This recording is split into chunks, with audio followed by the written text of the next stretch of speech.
ce que je suis en train de vous dire, et c'est très important, c'est que pour ceux qui font passer Epstein pour un moins que rien et un rigolo, qu'est-ce qu'on découvre à l'époque?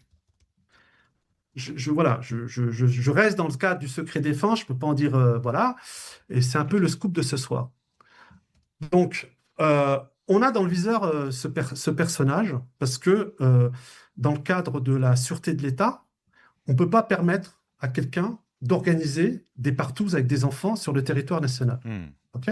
Bon. On demande une autorisation avec des preuves. On a la première signature, on n'a pas la deuxième. Et à partir de ce moment-là, on ne peut rien faire.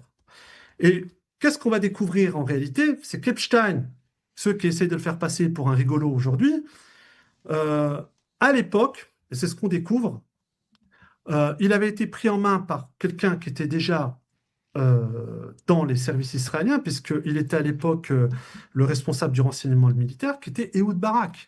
Ehud Barak a chapeauté Epstein, mais Epstein, on le retrouve dans une affaire où on découvre qu'au-dessus, il y a la CIA.